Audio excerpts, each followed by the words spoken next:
Bonjour à tous et bienvenue dans ce nouvel épisode de Chrétienne sans tabou, le podcast où l'on parle à cœur ouvert. Aujourd'hui, nous accueillons quelqu'un que vous avez déjà entendu et qui nous fait le plaisir de nous partager à nouveau son témoignage et son expérience sur le sujet du postpartum. Il s'agit d'Anne-Laure que vous avez entendu dans l'épisode 5, Les mystères de l'enfantement. Bonjour Anne-Laure. Bonjour, bonjour, merci encore de m'accueillir. C'est avec plaisir en tout cas. Du moins, moi, c'est la première fois. La dernière fois, c'était avec Amandine. Donc, moi, je suis contente de te recevoir, aujourd'hui pour parler de ce sujet très important, qui est le postpartum. Avant de commencer, je serais curieuse parce qu'en fait, en faisant mes recherches, je me suis rendue compte que, les définitions du postpartum, elles étaient, assez vagues et je pense que ce ne sont pas forcément des définitions qui vont te plaire. Je vais te lire 2 petites définitions que j'ai trouvées sur internet. J'aimerais que tu réagisses à ça et qu'ensuite tu me donnes, toi, on va dire ta définition, du postpartum, si c'est possible pour toi. Les définitions que j'ai trouvées, donc la première me disait: «Le postpartum désigne les 6 semaines suivant la grossesse et l'accouchement, suivant, l'accouchement et la période où la mère retrouve son état initial d'avant-grossesse». Déjà. Et la deuxième définition me disait: «La période du postpartum s'étend de la fin grossesse, du début de l'accouchement jusqu'au retour de couche, c'est-à-dire les premières règles après la grossesse. C'est une période de nouveaux bouleversements, d'abord physiques et physiologiques». Bon, un petit peu plus étoffé, mais on va dire que c'est à peu près les mêmes définitions, hein, si on regarde Oui, mais bien. ça reste quand même, discutable. Ouais. Qu'est-ce que tu en penses justement? Alors, on va prendre la toute récente. Elle est, je trouve, un petit peu plus proche de la réalité, Mmh. mais elle ne met pas en évidence un point, c'est que le retour de couche, en fait, varie d'une femme à l'autre. Mmh. Il y a des Effectivement. femmes qui, il y a des femmes qui ont leur retour de couche très rapidement, d'autres qui l'ont très tardivement. Alors, je vais parler de mes expériences pour illustrer. Oui. Malgré le fait que j'ai allaité mes 3 enfants, mes 2 premiers retours de couche ont eu lieu quand mes enfants avaient aux alentours de 19 mois. 19 mois, donc presque 2 ans. Donc Oui. j'ai pas eu mes règles, en fait, pendant plus d'1 an et demi Oui. après la naissance de mes enfants. Et pourtant la dernière que ma dernière grossesse là, enfin ma dernière grossesse, ma dernière fille, mon retour de couche a eu lieu aux alentours de ces 7 mois, 10 mois. Non, ouais, entre 5 et 6 mois. Là, tu vois, c'est pas la même chose et pourtant je les ai allaités, je l'allaite toujours et elle a aujourd'hui 14 mois. Donc on peut déjà voir que d'une femme à l'autre, le retour de couche varie Mmh. et ça peut être très conditionné par, le choix d'allaiter ou pas. Mmh. Parce que quand on allaite, ça augmente, ça repousse en fait pour chez la majorité des femmes le retour de couche, donc le retour des règles et donc juste à côté de ça, oui, effectivement, le postpartum peut être défini par ça, mais c'est pas suffisant en fait. C'est pas que ça. C'est pas que ça, parce que moi j'estime qu'il y a le postpartum, c'est pas que physique, c'est tout un écosystème qui vit en postpartum et peut-être on va en parler tout à l'heure. Mmh. Mais voilà et par contre, la première définition qui dit que c'est dans les 6 semaines, alors, Ça, c'est ces 6 semaines-là, c'est quelque chose qui est très difficile à entendre ou même à digérer, même pour, que ce soit pour des femmes qui ont déjà eu des enfants, mais même pour des femmes qui n'ont pas eu d'enfants, en fait. Parce que ouais, tu te dis que mais 6 semaines, c'est très peu, c'est très court c'est et c'est très, très peu, c'est très, très peu, mais en fait, je pense que ce qu'on il y a un amalgame dans cette définition qui est très répandu et qui fait du coup, pas mal d'amalgames et auprès des mamans elles-mêmes. C'est que, le postpartum, là, mmh, est défini comme la durée du congé maternité. oui, oui, Or, c'est 2 choses qui sont complètement différentes, même si on utilise ces 6 semaines pour justifier un congé maternité de à peu près d'un peu plus de 6 semaines, hein, à peine, mais c'est c'est c'est faux, en fait et en fait, dans notre esprit, occidental, en tout cas en France, on se dit: «Beh, le congé maternité, c'est l'équivalent du postpartum. Non, non, non. Mmh. Et Totalement. après, en fonction des professionnels de santé même, il y en a qui disent le postpartum dure 3 ans, 2 ans, il y en a qui disent ça dure 1 an. Voilà, c'est très variable, mais en tout cas, on ne peut pas dire que, dans les 6 semaines, la femme retrouve un corps de avant, sa grossesse. C'est complètement faux.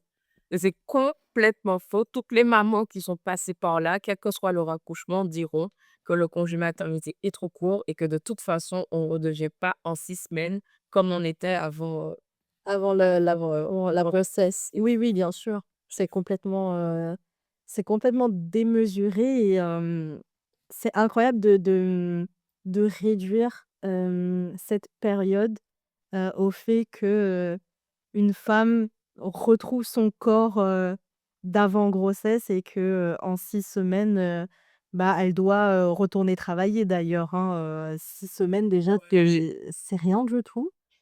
Mmh. non, non, c'est rien, mais voilà, c'est en fonction, ça peut varier jusqu'à, voilà, 12 semaines en fonction de voilà, mais Oui, d'accord, c'est les c'est faut que ça reste cette cette définition-là, mais aussi une sacrée injonction sur la femme, mmh, aussi une injonction un peu implicite et une pression sur elle, c'est: «Dans 6 semaines, tu dois être comme avant». oui, Donc si c'est ton corps d'avant, c'est si je faisais du 36, tu dois avoir tous les dents du 36, tu dois te sentir, bien dans ton corps, bien dans ta tête. En fait, tu dois être limite prête à être, enceinte de nouveau. c'est ça. Ou, à reprendre ta vie comme si tu n'avais pas d'enfant. Sauf qu'on oublie le paramètre que, OK, même si physiquement elle peut redevenir comme avant, ce que je doute fortement, mais en fait, on oublie qu'elle a le paramètre un bébé, supplémentaire, un bébé en plus. C'est pas comme si elle était elle peut C'est ça, c'est bah, non, il y a tout plein de changements justement qui font que, elle n'est plus du tout, comme avant, mais ce n'est pas que physiquement, c'est aussi, mentalement, émotionnellement, spirituellement aussi. tout à fait. Mais tu vois, tu es en train d'énumérer ce que je dis aux mamans, que j'accompagne. Quand je les prépare un peu au postpartum, je fais réaliser qu'effectivement, il y a le postpartum physique dont on parle, mais tu as le postpartum émotionnel parce qu'on ne le dit pas souvent, mais le postpartum, c'est une succession de deuils. Mmh. Pas forcément des deuils malheureux, hein, il y a quand un deuil, c'est quand on doit, dire au revoir à une situation. Donc ça peut être effectivement un deuil malheureux, on pense souvent au décès, mais voilà, une maman qui a vu son enfant et qui passe de sans enfant à enfant, et ben, elle fait le deuil de sa vie sans enfant pour Mmh. avoir une vie avec enfant et c'est ce qu'elle voulait et c'est un deuil magnifique. Enfin, elle peut le vivre. Donc il y a eu cette session de deuil, mais voilà, il y a aussi des pensées envahissantes, c'est la peur de mal faire, la préoccupation pour le bien-être de son enfant, un doute de soi et puis il peut y avoir aussi, la dépression du postpartum. En fait, on se dit un postpartum social et un postpartum spirituel et ça, on n'en parle pas, surtout le spirituel parce qu'on est dans un monde très séculier qui relègue un peu, en arrière-plan, cet aspect-là. Mais maman, sachez que ta vie de foi ne sera pas la même à avant et après avoir accueilli ton bébé. Mmh. Ça, c'est sûr. C'est sûr.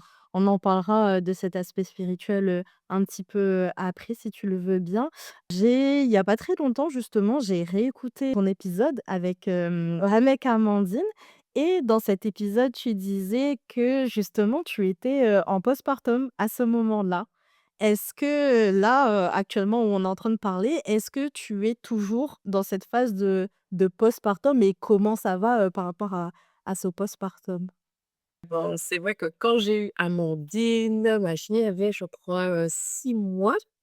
J'étais en plein dedans et 6 mois plus tard, même plus, hein, on est 6, ouais, à peu près après 9 mois après, je me considère toujours comme étant en postpartum. Oui, oui, oui, oui, je vais bien, je suis moins fatiguée qu'avant, mais oui, je me considère toujours comme étant en postpartum, non pas seulement par rapport à moi, mais parce que je sens que ma fille a encore besoin de moi.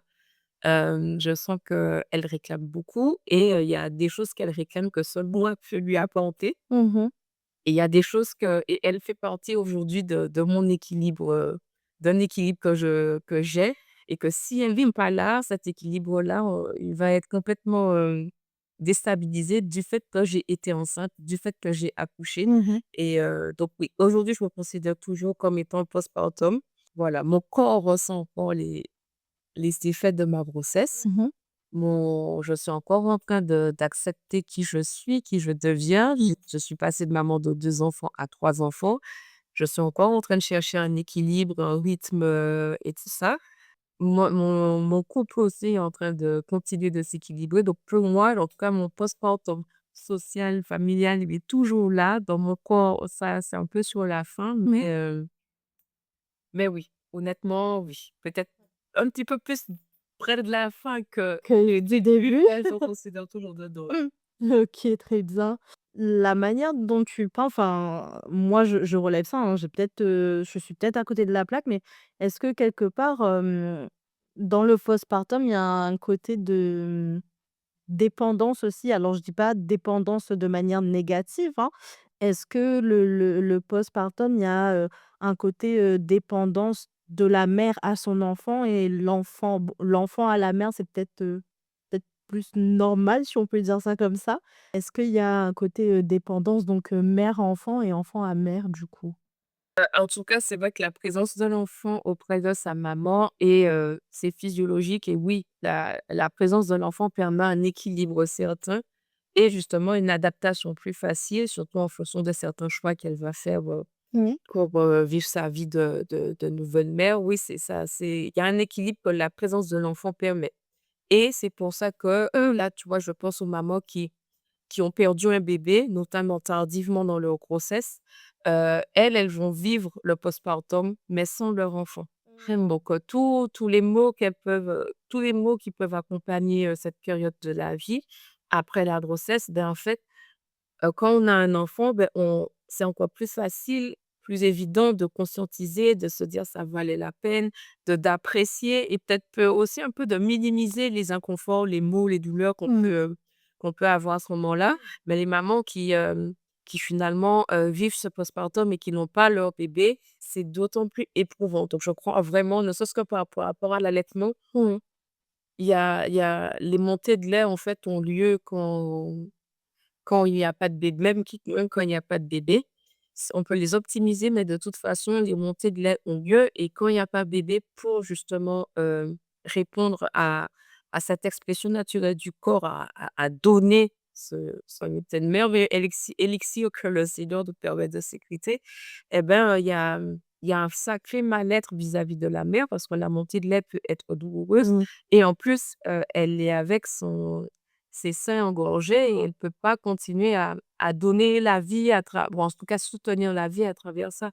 Donc bébé serait là, ben, ce serait un équilibre, voilà. Mmh. Elle a besoin de son bébé pour physiologiquement et physiquement être mieux, même au niveau mental, on voit les effets que ça fait parce que tu as toutes les sécrétions hormonales qui aident vraiment à l'allaitement, beh, qui aura un effet sur tout le corps et là, en fait, il y aura juste cette sécrétion hormonale qui va être associée à une peine Mmh. et donc pour éviter ça, ben, elle a le choix, soit donner son lait et puis, pour dans les lactariums, pour les Mmh. bébés prématurés notamment, ou bien, arrêter la lactation et après tu as différentes méthodes et notamment une qui est médicamenteuse, mais qui fait quand même, mentalement qui a quand même Mmh. un effet, tu vois? Bien sûr. Donc je crois fondamentalement, oui, que la maman, la Dieu a fait que la suite logique, en fait, soit de vivre une espèce de dyade avec le bébé Mmh. et comme dans la continuité de l'accouchement, le père est là pour protéger cet environnement pour que cet équilibre-là puisse se faire et qu'il y ait ce détachement progressif du bébé de sa mère. Mmh mh. Hem, ben, en fait, quand c'est nécessaire que le bébé soit là. Après, c'est difficile quand il n'est pas là. Donc on voit juste prendre cet exemple-là et on peut aller beaucoup plus loin. On se rend compte que oui, la présence l'équilibre de la mère, le bien-être de la mère peut aussi dépendre franchement de la présence de ce bébé. Mmh. Bien sûr. C'est vrai que je comprends mieux la chose et c'est vrai que c'est très, j'avais pas forcément cet exemple justement des mamans qui peuvent perdre leur bébé où le postpartum est, d'autant plus difficile. Donc déjà qu'elles doivent, faire avec le deuil de leur enfant, mais en plus le postpartum sans enfant, c'est, d'autant plus compliqué, en fait et on n'y pense pas forcément. Enfin, n'étant pas dans le métier, hein, toi, c'est différent, hein. On rappelle que Anne-Laure, elle est, doula chrétienne, donc n'étant pas, moi, dans le métier, par exemple, c'est vrai que c'est quelque chose, auquel j'aurais pas pensé, mais c'est, c'est très délicat, en fait, de se dire que, voilà, ces femmes-là, ces mamans-là passent aussi par là, mais de Ouais. manière, très compliquée. Justement, pour revenir, un petit peu, bah, à ton métier de doula, comment un postpartum ça se prépare? Selon moi, ça se prépare déjà en sachant que ça existe. C'est vrai que c'est très Parce que important. oui, c'est clair. On peut pas se préparer à quelque chose dont on n'a pas l'impression qu'elle existe et honnêtement, je suis passée par là. Pour moi, le postpartum, avant de rentrer dans le monde de la périnatalité, en tant que maman, pas Mmh. en tant que doula, et beh, je ça n'existait pas. Je ne savais pas que ça existait. C'était un non-sujet parce que même postpartum, j'avais jamais entendu parler de ça. Postpartum ou postnatal, hein. J'avais jamais entendu parler de ça et donc déjà, j'essaye de et en fait, en plus, tu sais, on est dans un environnement où on ne parle pas, voilà, on te dit on voit les mamans, elles ont leur bébé, mais on effectivement, c'est aussi vendu, c'est on les voit comme si, bah, elles sont comme avant, juste avec un bébé Mmh. et qu'elles sont heureuses et qu'elles sont machin et on n'a pas la réalité de ce qui se passe dans l'intimité du foyer, du couple et tout, de la famille parce qu'il y a vraiment, quelque chose qui se passe. Mmh. Mais on a tellement vendu qu'il faut enfin voilà, que tu as ton bébé, il est en bonne santé, toi aussi tu es en bonne santé, «cliniquement» entre guillemets, en bonne santé, bah, tout va Tout va tout bien. va bien, quoi. Ouais.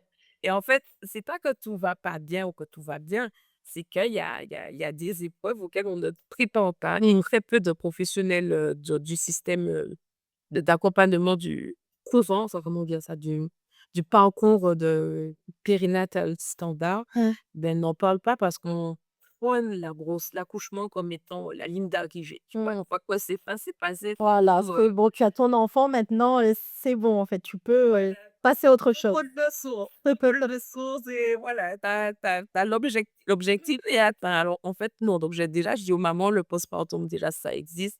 C'est une partie pour moi, c'est plus éprouvant que l'accouchement parce qu'autant l'accouchement, tu dois être endurant pour l'accouchement, autant le postpartum, tu dois être, tu pas vrai tu vois, même en disant la définition, on connaît pas la fin. Oui, c'est vrai. À la fin. On sait quand est-ce que ça commence, mais on sait pas quand est-ce que ça se termine au final, parce que c'est Voilà, propre à chacune. exactement et c'est là qu'il faut de l'endurance. Tu vois? C'est à ce moment-là qu'il faut de l'endurance parce que il faudra endurer, certes la joie d'avoir son bébé, mais c'est une adaptation pour son bébé aussi, hein. C'est pas évident pour lui de passer de ce monde dans ton ventre in utero à ce monde aérien où il est exposé à tout, Mmh. où il va demander pour ses besoins et cetera. Donc déjà, comprendre que le postpartum existe pour maman, mais également pour bébé. Mmh mh. De leur montrer que, le postpartum, en fait, il se prépare parce que, ce n'est pas l'image reluisante qu'on a l'habitude d'en montrer, mais c'est pas réellement ce qui se passe derrière en coulisses. Donc je leur parle de ça, je leur demande, ce qu'elles savent déjà du postpartum et leur dire: «Mais voilà, ça» de savoir aussi que la façon dont ton accouchement va se passer aura des influences sur ton postpartum. Donc, tout comme tu prépares ton accouchement pendant ta grossesse, il faut préparer ton postpartum après. Mmh. Il faut connaître la réalité de la fatigue. Tout va être théorique, hein, c'est très théorique. C'est une fois le nez dedans, en fait, qu'on va Oui. se rendre compte que voilà. Mais connaître les réalités de la fatigue, faire des choix, allaitement ou pas, même si j'encourage fortement à allaiter pour se remettre bien et pour mieux supporter ce qui va se passer pendant le postpartum. Le soutien, Mmh mh. on a parlé tout à l'heure de postpartum social, en fait, notre environnement change. Oui. Notre environnement change et il faut aussi savoir ça, mais également anticiper quel type d'environnement on voudrait, quelle personne on voudrait qu'il soit présent, qu'elle soit présente pourquoi, pourquoi pas, qu'est-ce qu'on va accepter que ces personnes qui soient présentes passe quand elles sont auprès de nous. Connaître les ressources. Est-ce que tu as des ressources humaines qui peuvent t'aider en termes de logistique? Si tu as des aînés, qui pourra t'aider si tu en as besoin au bout d'un moment parce que tu risques d'être fatigué, qui pourra t'aider pour eux, s'il faut les emmener à l'école, faire des repas, les aider au coucher et cetera. Ton mari, est-ce qu'il va être présent? Dans quelle mesure il va être présent? Quelle aide il pourra t'apporter?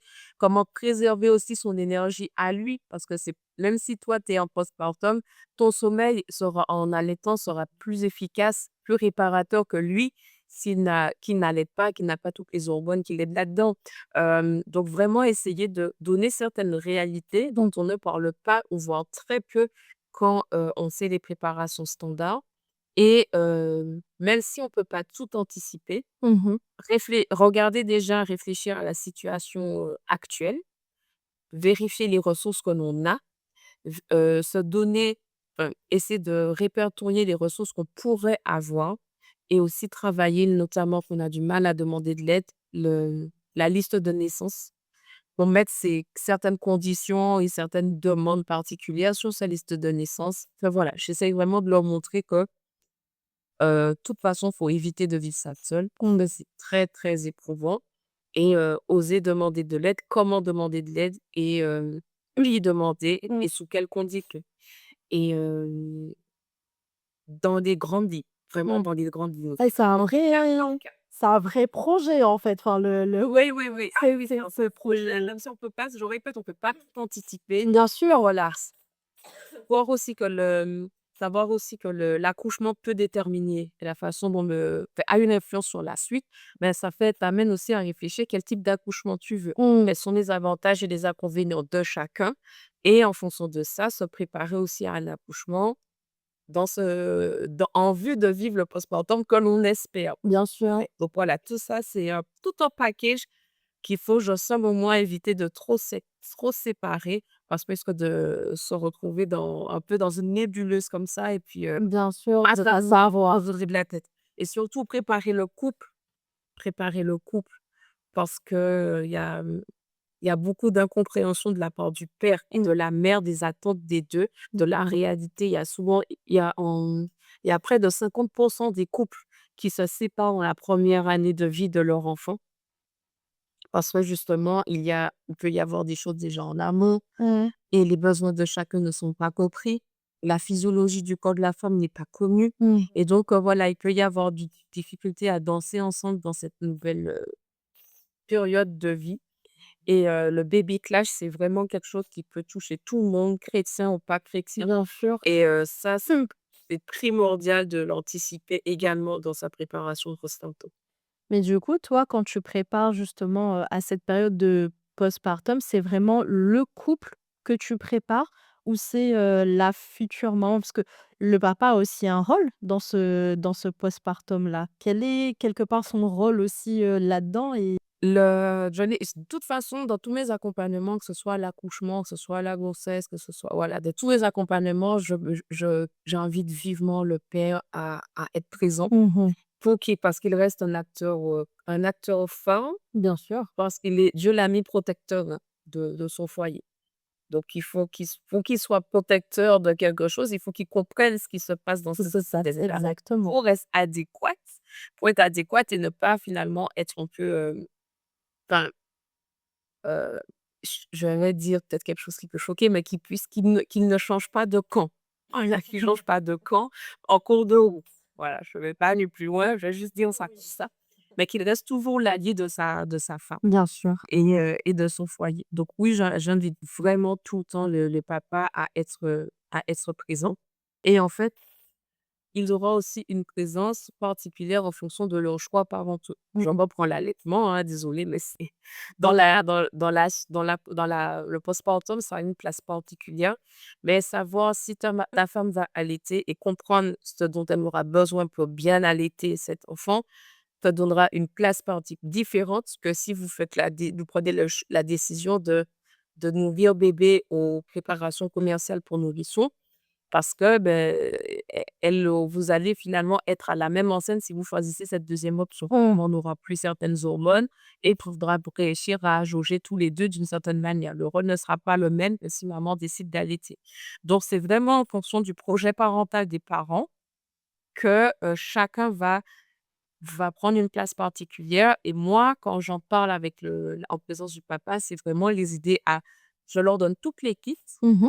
et après ils décident en connaissance de cause de ce qu'ils vont prendre, ce qu'ils vont appliquer et les décisions qu'ils vont prendre pour leur foyer et essayer de définir le rôle de chacun à ce moment-là. Ça ne veut pas dire que c'est dans le marbre, je veux toujours s'ajuster, on va souvent s'ajuster. Oui, parce que ça reste une période théorique. Tout à fait et ça, que les parents soient ensemble ou qu'ils ne le soient pas. Mmh. Moi, donc j'invite vraiment les papas parce que ça va être de toute façon du cas par cas et notre rôle, c'est de donner toutes les pistes possibles, les avantages, les inconvénients, que les parents se prennent leurs décisions en conscience et qu'ils réfléchissent à comment ils vont assumer cette décision-là, quel sera le rôle de chacun pour l'assumer jusqu'au bout. Mmh.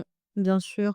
Alors là, je vais parler un petit peu plus, côté, personnel. Est-ce que toi justement, enfin tu disais que les postpartum, ils sont différents. Donc toi, tu as eu trois enfants si je me rappelle bien, et tes 3 postpartum étaient différents, je suppose? Comment tu les as vécus? Est-ce qu'ils étaient tous les 3, même s'ils étaient différents, est-ce qu'ils étaient entre guillemets «tous les 3 bien» ou il y a certaines fois où tu les as mal vécus, si on peut dire comme ça?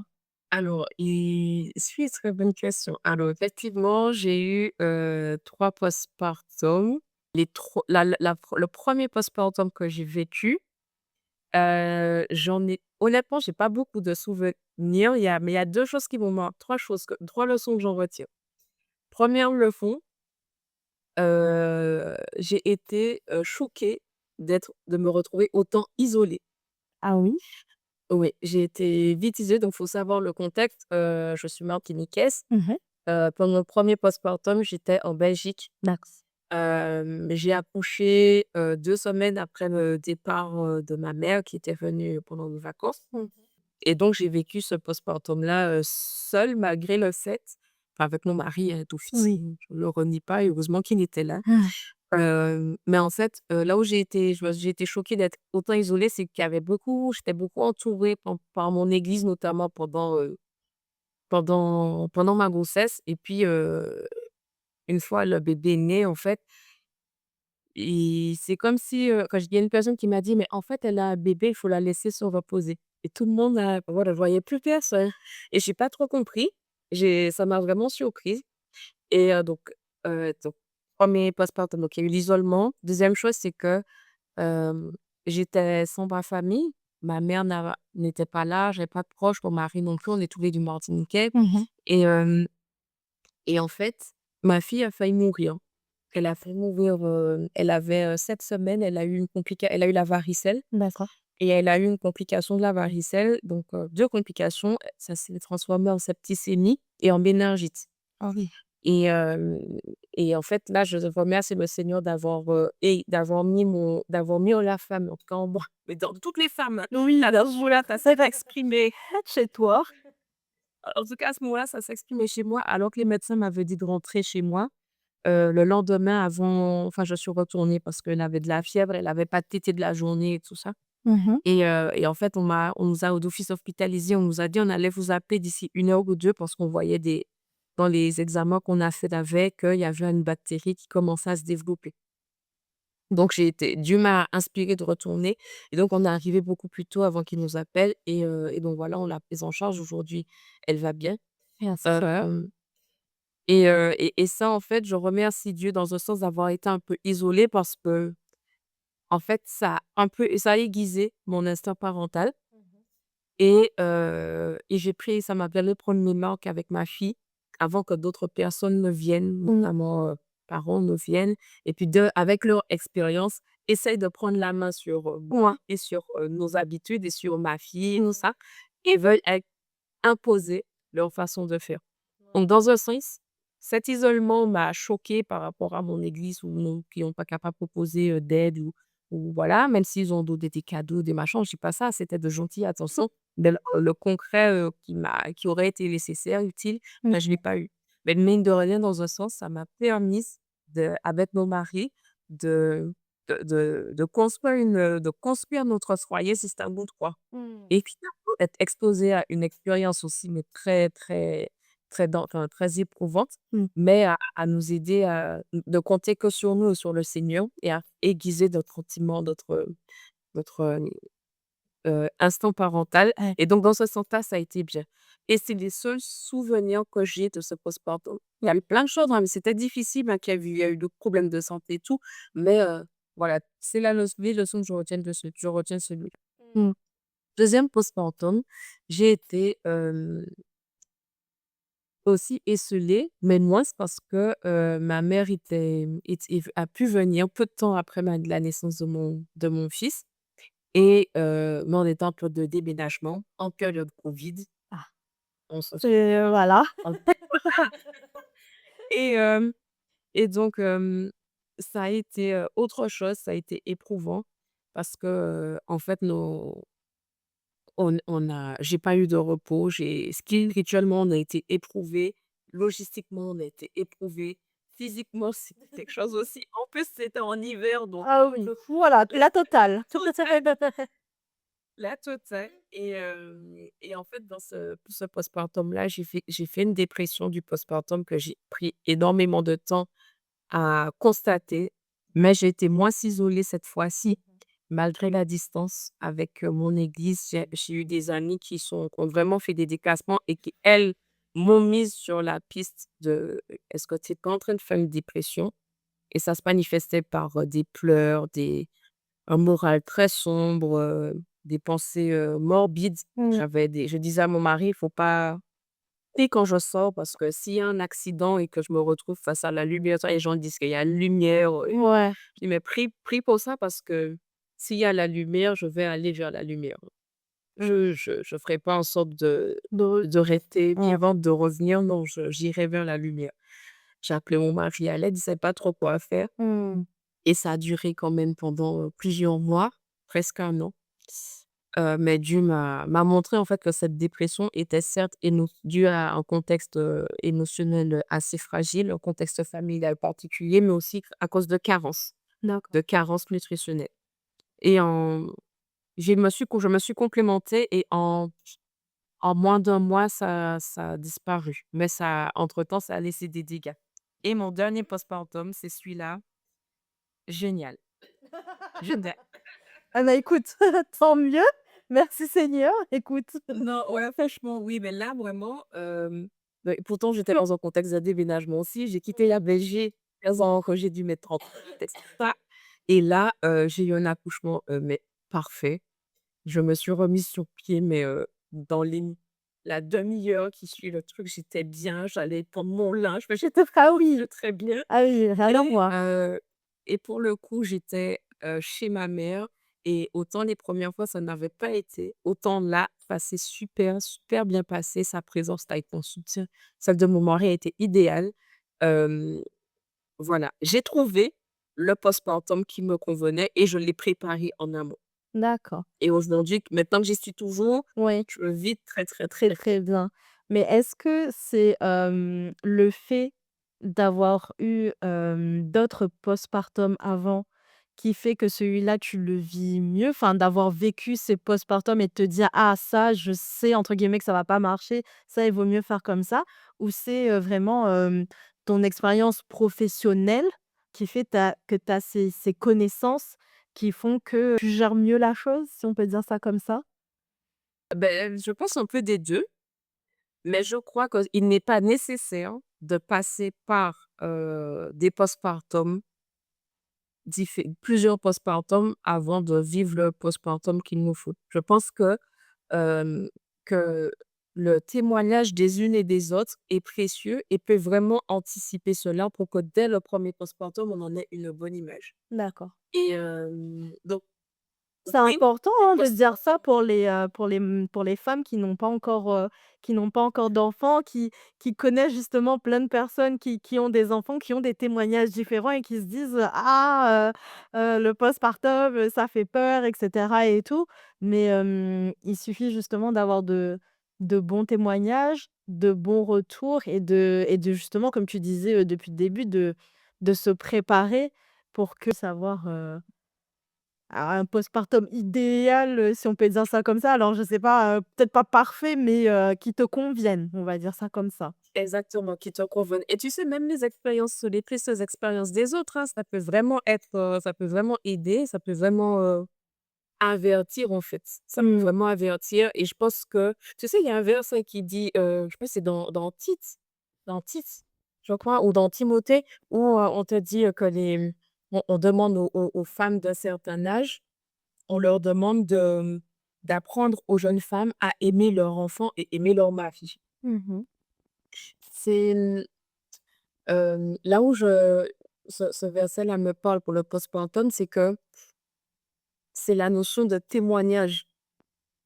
Parce que les femmes qui vont te dire comment apprendre à aimer ton enfant ou apprendre à aimer ton mari, elles se sont pour certaines un peu, cassé la binette avant de avant de comprendre certains enseignements qu'elles pourraient aujourd'hui te partager. Donc pour apprendre à aimer ton enfant dans le postpartum, il faut aussi que, par exemple, comprendre qui tu es, ce que tu veux, ce qui te fait du bien, comprendre comment l'enfant fonctionne et cetera et tu as pas besoin d'attendre que bébé soit dans tes bras pour t'y intéresser. Ça Mmh. se prépare, ça s'entend déjà avant par le partage d'expériences positives ou négatives Mmh. et tu sais, on n'a pas l'occasion d'en parler, mais j'ai créé un village, virtuel pour les parents chrétiens sur base de l'adage: «Il faut un village pour élever un enfant». Ah oui, effectivement. Quand on entend ça, tu vois, quand on entend ça, tu as l'impression que c'est quand l'enfant est là, il faut être là pour lui donner une éducation, donner des conseils à la maman et cetera et cetera. Mais je pense que ça va beaucoup plus loin que ça. Je pense que oui, il faut un village pour soutenir la mère, déjà pour instruire l'enfant. C'est vrai quand maman est occupée à autre chose, que quelqu'un prenne le relais, c'est vrai. Mais il faut surtout un village pour soutenir la mère Mmh. qui a cet enfant-là, mais également pour enseigner à celles qui voudront avoir un enfant. Bien sûr. Cet enfant-là dont l'adage parle, c'est pas forcément celui qui est déjà né, c'est celui qu'on envisage, c'est celui qu'on aimerait. Et Mmh. comment est-ce que les mamans qui ne sont pas encore les femmes qui ne sont pas encore mamans peuvent, heu, construire ce village enfin en tout cas t'aider, se préparer à élever son enfant, mais c'est en écoutant le témoignage des unes et le témoignage des autres Mmh. et c'est pas seulement autour de la maternité, mais ça va aussi être autour de la parentalité, autour de c'est quoi? C'est quel choix parental tu veux et si tu es célibataire, est-ce que tu es concerné? Ben oui, parce que avec qui tu vas faire ton enfant? Mmh. Avec qui tu vas éduquer ton enfant? Avec qui tu vas donner cette éducation, ces instructions que tu veux transmettre? Ben avec un homme. Quel homme? Celui qui va avoir peut-être les mêmes valeurs que toi, les mêmes objectifs, éducationnels et cetera et donc ça va aussi concerner les femmes célibataires. Ça va les concerner sur qu'est-ce que tu dois savoir qu'est-ce que tu dois demander ou attendre de l'homme futur père de tes enfants. Mmh. Mais comment savoir ce que tu veux vraiment comme éducation et donc comme homme pour éduquer ton enfant avec toi, si toi-même tu ne te connais pas? Bien sûr. Donc ça va vraiment, vraiment plus loin et c'est pour ça que j'ai mis en place ce village pour que, pas seulement les mamans puissent s'entraider et très bien qu'elles s'entraident, mais pour aussi que les femmes qui sont en construction de leur parentalité ou de leur foyer, quel que soit le stade, elles puissent s'inspirer Mmh. du témoignage des unes et des autres et commencer à construire ce village qui va les aider à et les soutenir dans l'éducation de leur enfant qu'elles aspirent à avoir à moyen, court ou long terme, tu vois? Bien sûr. C'est très important effectivement ce que tu le dis parce que souvent on pense, alors le postpartum, on dit souvent que voilà, ça concerne, que la mère alors que déjà, bah, c'est les parents. Mais, peut-être qu'on a tendance aussi à oublier les femmes célibataires qui, justement, comme elles n'ont pas la présence, du père, de l'enfant pour X ou Y raison, doivent peut-être faire double travail, mais ont aussi besoin d'être entourées et comme tu dis, il faut tout un village pour, éduquer, élever un enfant donc le fait d'être seul justement ça décuple encore plus, ce côté tu dois et tu sens que tu es entouré, ne serait-ce que pour toi et pour ton enfant. Donc c'est très important de le rappeler. Justement en parlant, d'entourage donc juste avant tu disais que, d'avoir été isolé donc il y a eu ses inconvénients mais aussi, son avantage. Est-ce qu'il y a quelque chose que, l'entourage à ton avis, l'entourage fait, mais qui n'aide pas justement dans ce postpartum? Ou qu'est-ce que peut-être l'entourage pourrait faire pour aider dans ce postpartum? Alors, bonne question. Ça, ce que j'ai déjà vu souvent l'entourage faire, qui n'est pas toujours l'idéal, c'est, déjà ne pas écouter, ne pas écouter les besoins de la mère et juste, et surtout quand elles ont déjà des expériences parentales, ces personnes-là arrivent avec à transposer leurs envies du moment Mmh. à, à la maman, alors que c'est pas nécessairement ce dont elle a envie.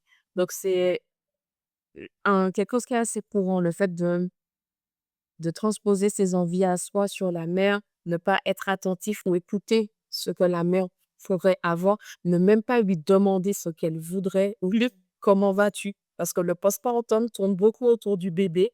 On Oui. va visiter la maman, c'est: «Comment va bébé? Comment et tout?» Alors et la maman, elle est un peu mise d'un côté. Oui, Alors qu'en fait, c'est elle qu'il faut soutenir parce que si maman va pas bien, bébé n'ira pas bien bébé n'ira pas bien également. et on revient sur la notion d'interdépendance Oui, c'est vrai. de l'enfant et de la mère. Donc, c'est une erreur que fait souvent l'entourage qui peut être un peu, qui n'est pas vraiment averti. Le fait de, donner des avis non sollicités OK, ouais. et c'est souvent les générations, précédentes, nos parents, grands-parents qui ont cette facilité à le faire. Alors je dis pas que c'est pas bien, hein. C'est Oui. juste qu'il y a une façon de le faire, mais surtout vérifier si c'est ce dont la mère encore une fois, on revient à est-ce que c'est ce dont la mère a besoin d'entendre? Mmh. Parce qu'il y a des parents qui peuvent déjà être fragiles au niveau émotionnel et puis tu viens avec un conseil et en fait, tu viens encore plus fragilisé. Donc déjà, il y a le baby blues qui existe, hein. C'est le fait qu'avec la chute hormonale, très peu de temps après l'accouchement, tu peux avoir, une ch un moral très fluctuant, voire, très triste, Mmh. qui dure quelques jours, hein, c'est pas censé durer longtemps. Mais si à ce moment-là, tu as des personnes qui viennent et puis qui te donnent des avis: «Ah, il faut faire comme ci, il faut faire comme ça. Ah, mais telle chose, c'est mieux, nanana» et qui remettent en question ce que toi tu fais, c'est voilà, ça peut fragiliser encore plus une maman et c'est bébé que tu mets en difficulté en faisant ça. Bien sûr. Oui, oui, effectivement. Tu as déjà ces 2 trucs-là que je vois très couramment, le fait de pas écouter la mère et associer nos besoins de nos précédents postpartum aux siens, Mmh. les transposer aux siens, donner des avis non sollicités, partir, s'isoler. Ça arrive souvent quand c'est un premier bébé, Mmh. que, ben, voilà, on va parler moi je parle de postpartum social, c'est que tes intérêts vont changer. Oui. C'est lié un peu aussi avec la matrescence. Dire tu auras tes intérêts vont être, orientés vers tout ce qui est parentalité, maternité et cetera et si tu as des amis qui n'ont pas encore d'enfants, bah, ils peuvent ne pas comprendre ça Bien sûr. et finalement, s'isoler, s'éloigner et tout ça ou bien avoir, comme je t'ai dit, l'impression il faut laisser maman se reposer puis finalement elle se retrouve toute seule et tout. Voilà, c'est vraiment oser, écouter la mère, prendre ses nouvelles, c'est quelque chose qu'on fait mais pas toujours ou sinon c'est: «Comment va bébé?» et puis voilà et un autre truc, s'inviter chez les parents quand on veut, n'importe comment et cetera. Bon là, c'est qui attendent sans parce qu'envie par la alors ça, faut C'est le oublier. summum.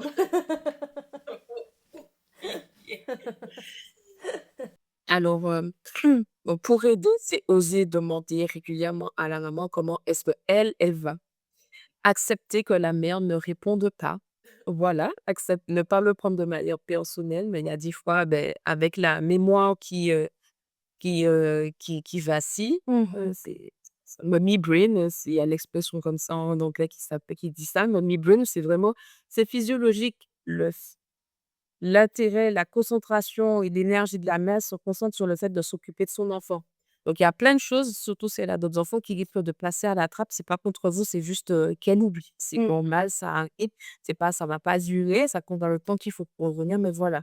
Donc osez lui demander ses nouvelles, ne pas lui en vouloir si elle ne répond pas. Si vous faites des visites, demandez ce dont ils ont besoin. Venez avec un repas pour la famille. À chaque fois, proposez de faire une tâche ménagère qu'elle n'a pas eu le temps de faire. Surtout si elle a de la fratrie et des enfants, d'autres enfants, proposez comment est-ce que tu veux pour que tu puisses te reposer, que je prenne tes enfants pour Mmh. les emmener au parc, faire une sortie avec les miens, tu veux que je les ramène de l'école? Enfin, proposez surtout de l'aide logistique.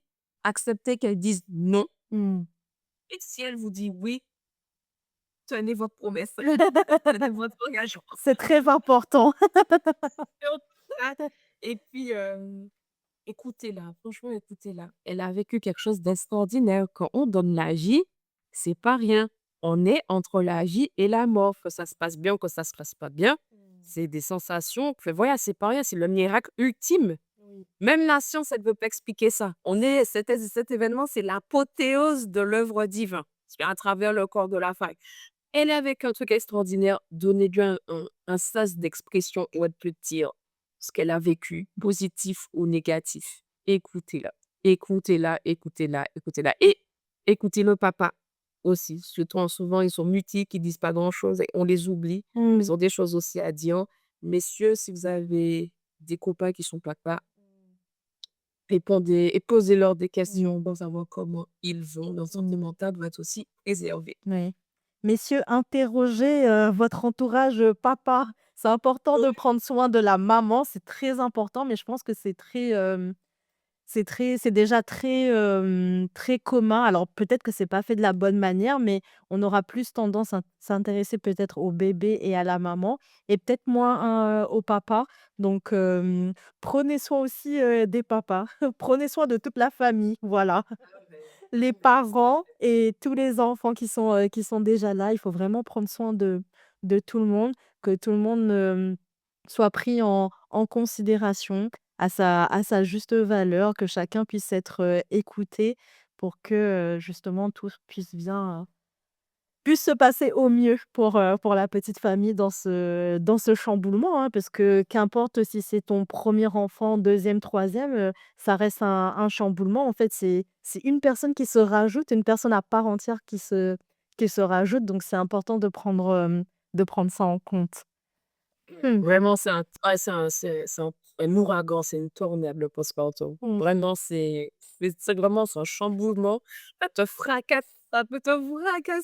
Mais en fait, justement, mais c'est une belle expérience. Franchement, ça fait grandir, mais c'est intense. On va dire ça, c'est intense. Alors c'est un sujet quand même assez vaste, on va pas s'étaler dessus, mais j'aimerais parce que c'est important qu'on prenne, quelques petites minutes quand même pour parler de la dépression postpartum.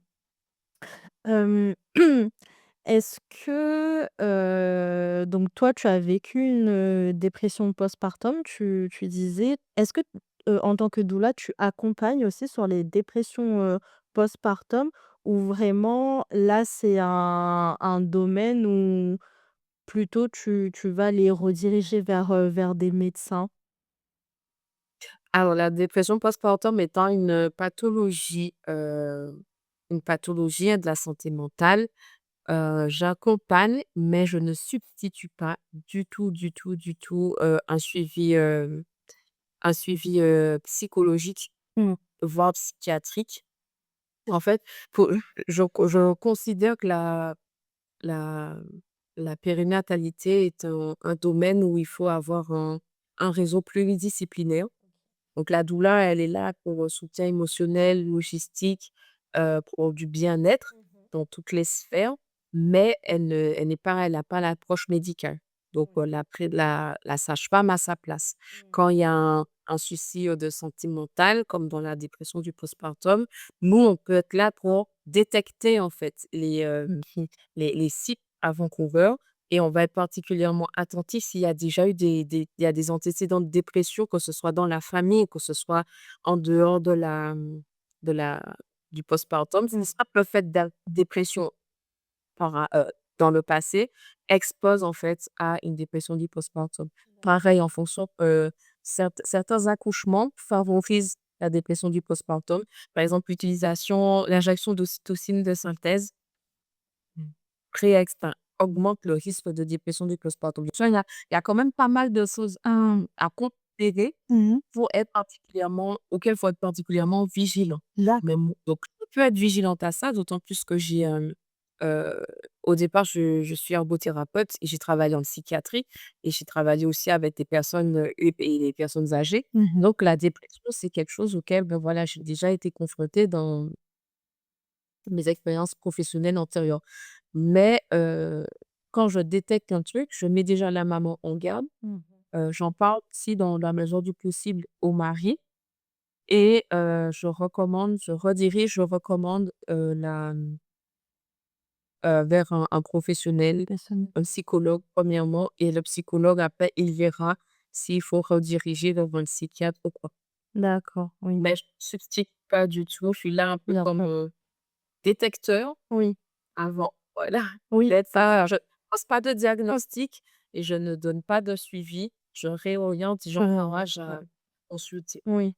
Non, c'est très bien parce que, c'est vrai que, bon, après comme dans tous les domaines, dans tous les métiers, hein, il y a toujours des dérives, par rapport à ça. Donc c'est important pour, toutes les personnes qui nous écoutent de bien, faire attention. Voilà, si vous voulez être suivi, par une doula, c'est très bien. Par contre, ne pas oublier que si éventuellement il y a d'autres symptômes où vous sentez que vous devez être suivi, par d'autres professionnels. Il faut pas hésiter justement, que ce soit, si vous êtes déjà, suivi par une sage-femme et que vous voulez avoir une doula, c'est tout à fait possible. Mais si vous avez une doula et que vous devez avoir un suivi, psychologique, psychiatrique, faut pas non plus, hésiter en fait. Parce que voilà, certaines personnes peuvent se dire, je sais pas, je suis déjà suivie par une sage-femme, c'est suffisant. Je suis suivie par une doula, c'est suffisant, elle fera tout en fait, alors que ce n'est pas du tout, le cas. Donc c'est important de le souligner, justement pour toutes ces personnes, qui nous écoutent, de bien faire attention et d'être attentif aussi, à notre entourage, à ce qu'on peut nous dire, à notre corps aussi, à s'écouter, soi-même. Parce que peut-être que, certaines personnes, détecteront peut-être, certains «symptômes» entre guillemets, d'eux-mêmes. Donc aussi, s'écouter, c'est important. J'aimerais qu'on aborde le côté, spirituel du postpartum. Tu es doula chrétienne et le postpartum touche, plein d'aspects. Donc on a parlé de l'aspect, du postpartum, social, il y avait, tout ce qui dit, physique, l'entourage et cetera, mais on a aussi le postpartum spirituel et je pense qu'on n'en parle pas assez. Toi, comment tu accompagnes justement, spirituellement, les parents, à ce postpartum justement, de ce côté, spirituel? Alors, quel que soit que j'accompagne des parents chrétiens ou pas, je ne les force pas à prier avec moi, mais il y a un truc indéniable, tu peux être athée comme tu veux, je vais prier pour toi. Voilà, je t'impose pas à prier pour moi, je vais prier pour toi, tu peux pas me l'interdire. Si tu es chrétien, je vais d'office prier pour toi et avec toi, heu, d'office et si tu l'acceptes, bien sûr, je ne force personne. Mais et je fais aussi, je donne vraiment aux parents, surtout aux mamans, la la conscience que, spirituellement, en fait, il y aura du changement. Pourquoi? Parce que, en fait, on a un enfant qui va demander beaucoup. Dieu a fait que quand on met un enfant au monde, il ne sera pas, il n'est pas terne enfin, il est pas terne, il est en développement et a énormément besoin de sa mère. Le seul fait d'avoir un bébé va changer un peu ta la façon dont ce que tu pourras suivre, ne serait-ce qu'à l'église, par exemple. Mmh. Hem, Ne serait-ce que par la fatigue et donc déjà les premières semaines, bah, tu iras pas à l'église, hein, faut pas promis. Bon, plus tu auras à y aller, bah, c'est à tes risques et périls Oui. parce que tu seras particulièrement, ça va te demander beaucoup et faut pas faire comme la famille royale qui va s'exposer des: «Coucou, voici bébé», tout ça. 2 heures après l'accouchement, Voilà, ne vous donnez pas cette pression-là, mesdames. Mais d'office, enfin, généralement, dans les premières semaines, on va pas à l'église. Dans les premières semaines, on est particulièrement fatigué et notre étude de la Bible, nos temps de prière et tout ça, en fait, ça va être surtout quand c'est un premier bébé, il y aura complètement c'est comme si il y aura une réforme qui va nous te tomber dessus. Une réforme qui va te tomber dessus, tu peux pas vraiment enfin, voilà, tu ne peux pas tu auras aussi un après bébé dans ta vie spirituelle. Tu ne pourras pas, prier forcément à genoux. Tu pourras pas avoir des temps d'études de qualité parce que, ben, mentalement, tu les hormones et ta fatigue mentale va faire que, tu pourras pas, enfin souvent, je dis pas de manière générale, je dis pas que c'est une vérité absolue, hein. Mmh. La prière, va être difficile, tu vas être un petit peu plus isolé, donc tu vas moins vivre en fraternité. Si tu avais l'habitude d'étudier, de lire particulièrement, mais ça va aussi changer. Enfin voilà, tes horaires aussi vont changer en fonction des réveils de bébé, s'ils sont réguliers, pas réguliers et cetera. Et quand tu vas aller à l'église, en fonction du profil de bébé que tu as, s'il est calme, bah, tu pourras peut-être plus facilement assister dans la salle principale, mais en même temps avec le bruit et tout, ben, ça va peut-être être inconfortable. Bébé va peut-être demander à téter. Allaiter dans une salle, où il y a hommes, femmes et Mmh. enfants, ça peut ne pas être confortable pour toi par rapport à ton rapport à la pudeur, par rapport au rapport des autres, à ta pudeur. Enfin voilà, ça peut d'office changer donc faut savoir qu'à ce niveau-là, ça va reparamétrer complètement ta façon de vivre ta foi. Mmh. Après, tu es dans quelque chose de physiologique et Dieu le sait. Dieu Oui, ne va pas exiger de toi des choses, allant à l'encontre de ce qu'il a créé. bien sûr. D'accord. Ouais, tu vas pas faut pas il va ne crois pas que Dieu t'en veuille et toi, en tant que maman qui traverse ça, ne te mets pas la pression parce que tout passe. C'est juste une période, ça va passer Mmh. et le fait que tu t'occupes d'un enfant, dans la salle des mamans ou bien dans une salle réservée, pour les enfants en bas âge et cetera, c'est vrai que ça va être difficile de suivre les programmes d'être nourri spirituellement comme Mmh. on avait l'habitude, mais dis-toi que ça passe et en étant dans cette salle-là, tu offres un service à l'église aussi, celui de peu perturber le service habituel, mais aussi de de te rapprocher de d'autres mamans, de soutenir d'autres mamans, ne serait-ce que par ta présence, de montrer à d'autres que vous vivez la même chose, que vous êtes ensemble. Donc, c'est vrai que ça peut être très frustrant au niveau spirituel et moi, je dis franchement, hein, en tout cas, pour mon premier postpartum, je suis tombée en disette spirituelle, mais vraiment, c'était la famine, hein. J'avais l'habitude je sais pas si c'était dans une opulence, de consommation et tout, mais quand j'ai eu ma fille, j'ai dit: «Mais Seigneur, j'ai faim et j'ai pas l'énergie, je suis dans les salles en haut, ça crie tout le temps et tout ça, mais j'ai faim, en fait» et je crois que il faut faire la réserve d'huile, en fait, avant Mmh. tant que tu peux, Mmh. faire la réserve d'huile comme les vierges sages dans Matthieu 25, de vraiment faire ta réserve d'huile avant et de pas t'inquiéter si tu as pas autant, et aussi réformer ta façon de prier. Ben, voilà, si c'est en prier pendant que bébé tète, Mmh. ben, prie pendant que bébé tète. Si c'est prier pendant que tu fais ta vaisselle ou que tu douches bébé, ben, fais-le à ce moment-là. Ouais. Si tu as besoin d'écouter un message et tu peux pas le faire, quand tu vas à l'église et ben, mets en fond, quand tu le peux, ben, en fond. Bien sûr. Ton conscient n'entend peut-être pas, mais ton subconscient va aussi se nourrir et voilà, accepter ça et puis les personnes qui vous visitent, n'hésitez pas à leur demander de prier pour vous, prier avec vous au moment des visites. Même ça peut être une bouffée d'air frais spirituel, ne vraiment pas s'en priver. Donc et après c'est une cas par cas, vérifier ce que vous voulez, ce que vous aimez, quelles sont vos habitudes, mais déjà se préparer que le fois va être vraiment ces habitudes-là à terre aussi. Oui. Oui, du Il coup, faut ouais. anticiper, quoi. Oui, ça veut dire que vraiment, en fait, d'après là, ce que tu es en train de me dire, vraiment la quelque part, la foi est aussi mise à l'épreuve. Alors ça veut pas dire que, justement tu n'as plus la foi, mais c'est vraiment, ça change complètement, en fait. Le fait d'avoir un enfant, bah, déjà tu vas prier pour ton enfant et de toute façon c'est écrit dans la Bible que tu dois prier pour tes enfants, et ta famille, mais ça peut justement, rajouter quelque chose à ce postpartum justement qui est, ta foi dans tout ça. C'est vrai que, c'est important, d'aller à l'église et d'avoir la communion, fraternelle, mais elle peut aussi se faire, en dehors de l'église et comme tu dis, Dieu il sait, enfin, il comprend. Tu viens de mettre au monde un enfant et ça te prendra du temps, de revenir à l'église, mais ça ne veut pas dire que tu ne peux pas avoir, des moments, avec lui.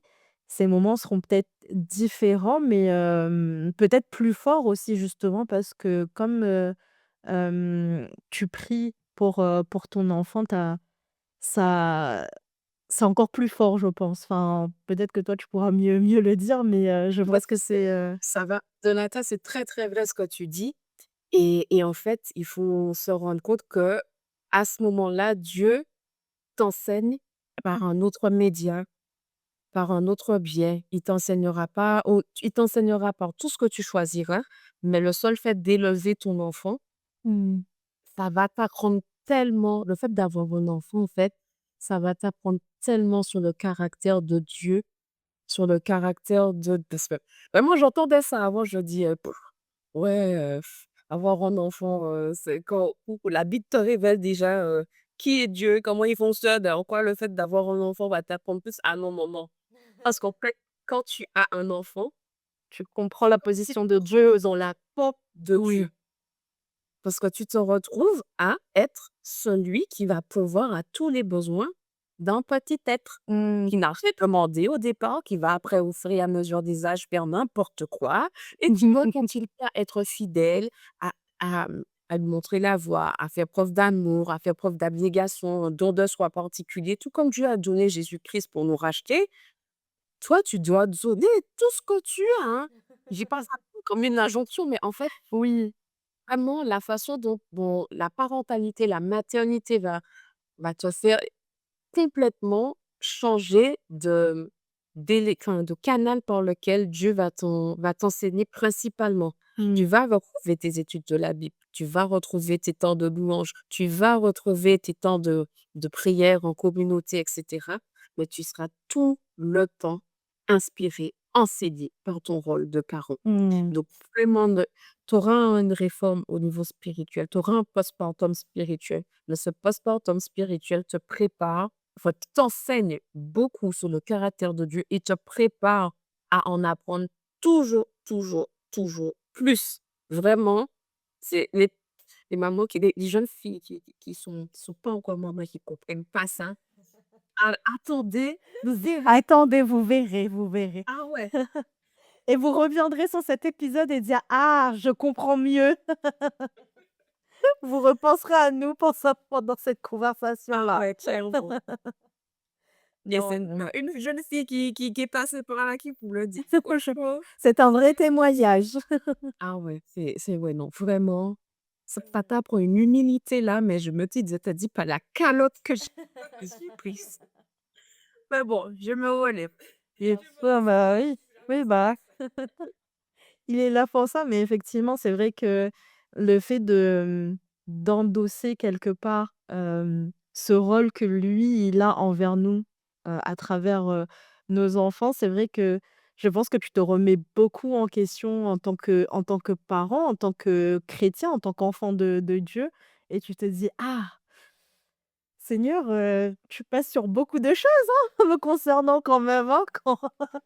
Donc oui, comme tu dis, je pense que, ça t'apprend beaucoup, l'humilité. Mais c'est bien justement d'avoir ce rappel pour, enfin ce rappel, d'apprendre ça pour les personnes justement, pour, les femmes qui ne sont pas encore mamans, de savoir que, on en apprend toujours en fait et là encore plus, on va encore plus, apprendre sur Dieu, sur son caractère, sur qui il est et c'est merveilleux, en fait. C'est merveilleux parce que tous les dans toutes les saisons, de notre vie, il nous enseigne d'une manière ou d'une autre et même si, parfois on pourrait se dire que: «Ah c'est dommage, bah, j'ai pas le temps d'aller à l'église». Tu sais que tu dois t'occuper de ton enfant et c'est normal de t'occuper de ton enfant, mais tu aimerais aussi aller à l'église. Mais c'est pas grave parce que comme tu disais tout à l'heure, Dieu sait et dans tous les cas, tu es quand même enseigné et le Seigneur te laissera jamais, en fait. Donc si c'est dans chaque saison, il est là et il faut vraiment s'en remettre à lui. Amen. Par rapport à l'Église, dans ce postpartum, est-ce que l'Église a un rôle à jouer là-dedans? Je pense franchement oui, hein, que l'Église a un rôle à jouer. De toute façon, quand on dit église, je sais que personnellement, je pense à pas seulement la communauté dans un bâtiment, mais vraiment, l'ensemble de personnes Mmh. autour de soi qui croient au Seigneur Jésus-Christ, qui attendent son retour. Hem Oui, on a d'office, on peut être en fait l'église peut être ce village qui aide à élever cet enfant, devrait même être ce village parce que je crois fondamentalement que ce n'était pas le plan de Dieu qu'on vive aujourd'hui avec ces configurations de famille-là. Quand on regarde dans la Bible, on a l'impression qu'ils sont un, deux, trois. Je crois que la famille, c'est nucléaire, une famille nucléaire, les parents, les enfants, alors que non, tu avais les serviteurs, tu avais, parfois ces temps-ci, je réapprends, avec les enfants l'histoire d'Abraham. Abraham, il avait une armée, il avait, des bergers, il avait des serviteurs, des servantes, enfin voilà, c'était vraiment un village et c'est ça que Dieu voulait qu'on fasse. Même s'il nous a dit de nous répandre sur toute la terre, le but, c'était de croître et multiplier. Et pas de croître et multiplier, rester chacun dans son coin, c'est croître et multiplier qui puis voilà. Ensemble. Voilà, ensemble et donc quand on voit la difficulté le format aujourd'hui des familles, c'est déjà se dire aux mamans: «C'est pas vous le problème, c'est la société le problème». Et quand vous vous sentez esseulée, vous avez du mal et cetera, c'est pas vous le problème, c'est la société et l'église, en fait, je pense, devrait être là pour un peu compenser, le travers que la société est en train de rendre comme étant normal. À Mmh. savoir la famille, c'est des parents, des enfants.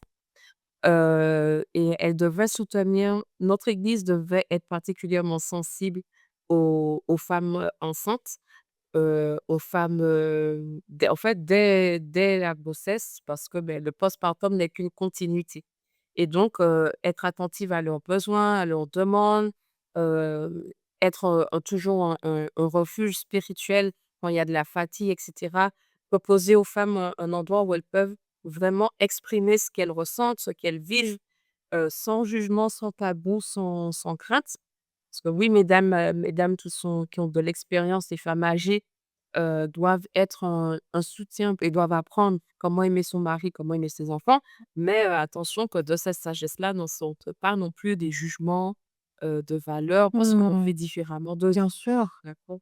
Donc, je pense que ouais, trouver un espace où la mère peut déposer ses fardeaux moraux, émotionnels, spirituels, ses préoccupations et d'éducation pour ses enfants et Mmh. cetera. S'il y a de la fratrie, que l'église puisse proposer vraiment, un relais. Comment est-ce qu'elle peut, soutenir cette mère d'un point de vue logistique, faire, des tournantes pour apporter des repas, soulager le quotidien. Ouais, Je ouais. sais que dans les diaconesses peuvent être amenées à, selon moi, hein, à ne pas s'occuper que du bâtiment, mais à s'occuper des personnes aussi dans leur foyer quand il y a de la demande ou en tout cas être vigilante, Bien sûr. notamment pour les jeunes mères, qu'elles aient un ou plusieurs enfants. Hem, Parfois d'un point de vue je vais parler argent, Mmh. excusez-moi, hein. Mais c'est quelque chose que je rencontre, c'est pour, certaines femmes, en fait, on voudrait certains accompagnements, mais ne financièrement, n'en ont pas les ressources. Mmh. Hem, En fait, ce serait est-ce que l'aider pourrait pas soutenir? Par exemple, j'ai une maman que j'accompagne ces temps-ci, hem, elle a des douleurs, au niveau du bassin et elle doit faire des séances Mmh. d'ostéopathie. Certes, ça peut être remboursé si on a une mutuelle, mais c'est pas remboursé complètement. Quand on sait qu'elle porte le petit disciple, de Jésus, Mmh. bah, c'est peut-être aider à est-ce qu'il y aurait pas une caisse pour aider les mamans quand elles ont du mal à répondre à ce soin-là pour Mmh. elles et pour leur bébé, d'avoir un soutien à ce niveau-là. Qu'elle puisse, cette maman avoir une intervention, une aide pour, pour, avoir ces suivis d'ostéo. Mmh. Je dis pas non plus contre l'église parce que la charité tout le temps, mais Bien sûr. voilà, Dieu te demande d'être là pour bah, il y a la dîme, les offrandes, on met très derrière nous et tout ça. C'est un nécessaire de rappeler ça que c'est nos engagements envers le Seigneur. Mais il y a aussi l'aumône et les offrandes. Et l'aumône, ça passe aussi par là. Mmh. Ouais, c'est le fait de donner à ceux qui ont besoin. Bien On sûr. donne beaucoup donner, très loin en Afrique, très loin dans pour faire des orphelinats, et cetera. Mais dans nos communautés, il y en a qui sont dans le besoin. Est-ce qu'on pense à faire l'aumône pour ces personnes-là? Il n'y a pas que seulement la veuve et l'orphelin, il y a aussi ces personnes-là qui n'osent pas. Donc voilà, est-ce qu'en tant qu'église, on ne devrait pas penser à soutenir ou voilà, si quelqu'un est ostéopathe, par exemple, pour regarder l'exemple de cette maman-là, est-ce qu'il ne pourrait pas offrir une séance d'une certaine manière? Voilà, réfléchir aussi à mettre nos ressources en commun, pas que financières et la chance et bonheur de la terre, mais aussi, là-dedans pour, que les mamans puissent être soutenues. Il y a tant aussi dans leur joie, en réalité, dans leur maternité, dans le fait de porter la vie. Le Seigneur nous a donné des dons et des compétences qu'on doit mettre, au service de l'Église. Mais encore une fois, comme tu dis, quand on parle d'Église, on parle pas que, le bâtiment. C'est vraiment, Église, au sens large, la communauté au sens large. Donc vraiment, pour toutes les personnes qui nous écoutent, si vous avez justement, autour de vous des femmes enceintes et que vous savez qu'elles ont des difficultés, financières sur quelque chose ou que vous avez justement, des compétences pour, aider ces personnes. Vraiment, des fois, ça peut être, je dis n'importe quoi, hein, ça peut être, administratif. Heu, Aussi, oui. elles ont du mal pour X ou Y raison, à faire, certaines démarches et ben, n'hésitez pas à leur proposer, votre aide pour faire, telle ou telle démarche, de les accompagner, de le faire pour elles, de leur expliquer certaines choses. Hem, je pense qu'on a tous, tout à chacun un petit quelque chose, une compétence, qui fait que, tu pourras aider, d'une manière ou d'une autre, cette femme enceinte. Donc vraiment n'hésitez pas, posez la question.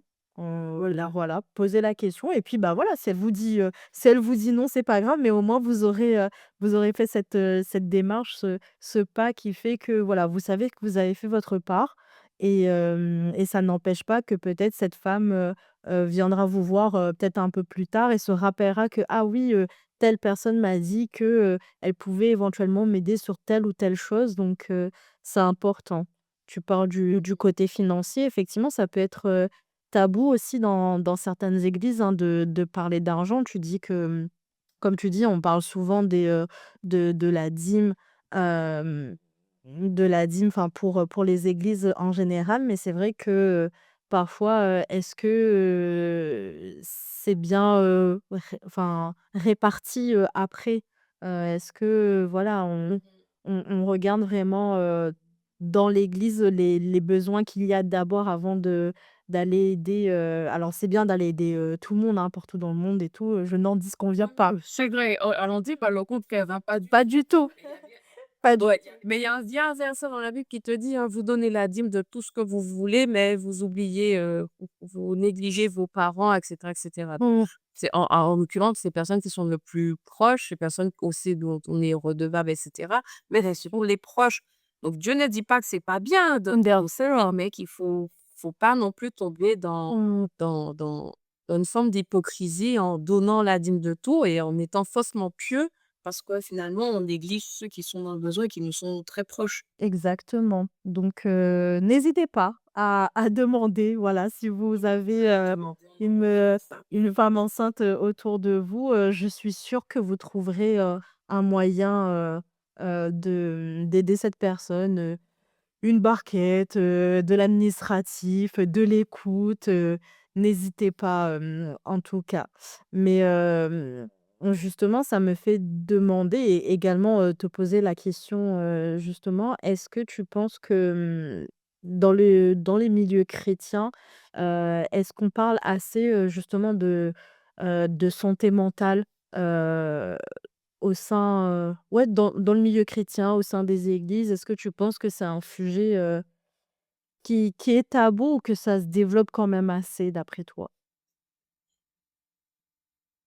Ça se développe. Hem, Là où j'estime quand même qu'il y a, une vigilance à avoir, c'est que même si on en parle de plus en plus, il y a toujours cette notion de quand il y a une problématique de santé mentale, on pense à des cas de possession Mmh. et je trouve qu'aujourd'hui, en fait, on a du mal à faire la part des choses. Il fait et parce que mine de rien, il y a des explications qui sont données, hein, d'un point de vue scientifique, c'est vrai et parce qu'il y a des situations de possession qui ressemblent à des, de l'expression d'une maladie mentale et en fait, je pense qu'il faut vraiment être, vigilant. Donc oui, certes, les langues se délient de plus en plus et ça, c'est une bonne chose. Je prie quand même cependant que le Seigneur nous aide à toujours garder du discernement Mmh. dans les 2 parce que, on est dans un monde qui a de plus en plus réponse à tout, de l'explication à tout et qui relève parfois tout ce qui est spirituel et qui relève du monde invisible à de la, comment ça à de la des fables, tu Mmh. vois? À des fables qui ne sont plus, d'actualité Mmh. et je pense qu'il faut vraiment être vigilant, ne pas faire passer la santé mentale défaillante pour de la possession, ni de la possession pour une santé mentale Ouais. défaillante. Que vraiment l'esprit de Dieu puisse être, sensible Mmh. enfin, que nous soyons sensibles à À l'esprit l'effet de de Dieu, jeu. qu'on soit de plus en plus Mmh. spirituel là-dedans parce que l'ennemi joue aussi de ça et Exactement. peut exposer à finalement des choix de guéri des choix thérapeutiques qui sont pas adaptés, Mmh. qu'ils soient d'ordre spirituel ou qu'ils soient d'ordre allopathique. Voilà. Donc Bien sûr. oui, c'est bien que ça se délie. Juste, je crois qu'il faut qu'on soit particulièrement vigilant à cette nuance-là parce que l'ennemi, qui est le roi de la contrefaçon, il en joue aussi. Exactement. Faut être, très, très vigilant par rapport à ça effectivement, qu'on ait, tous et toutes le discernement par rapport à ça, c'est très important. Alors on arrive sur la fin de notre échange. Est-ce que tu aurais des conseils à donner, aux femmes, aux futures mamans concernant le postpartum, en général? Si tu aurais, des conseils, 2 ou 3 conseils à leur donner, qu'est-ce que ça serait? Alors, bah, j'en ai déjà donné pas mal, mais s'il y a vraiment quelque chose à retenir, je dirais que c'est de se préparer Mmh. et de se renseigner, de pas en avoir peur, de savoir que c'est un passage, qui peut être très bien vécu, mais qui l'idéal, c'est vraiment de le préparer. Autant on peut pas tout anticiper, c'est vrai, Mmh. mais le f le préparer en s'inspirant du vécu de chacune, en se renseignant auprès de professionnels, en en demandant aussi au Seigneur ou Saint-Esprit Bien de nous sûr. montrer, finalement co vers où s'orienter par rapport à soi et de pas hésiter à se faire accompagner là-dedans parce que, ça peut être une très, très belle période, mais ça peut être aussi une période très, très non, c'est pas ça peut être, c'est une période très exigeante, Mmh. mais qui peut aussi déterminer qui peut déterminer la suite du couple et de la famille comme enfant. Donc vraiment de pas le prendre à la légère et de le préparer comme une expérience qui peut être hyper positive, hyper gratifiante, qui peut renforcer des liens du Mmh. couple mais ne pas y aller, sans préparation.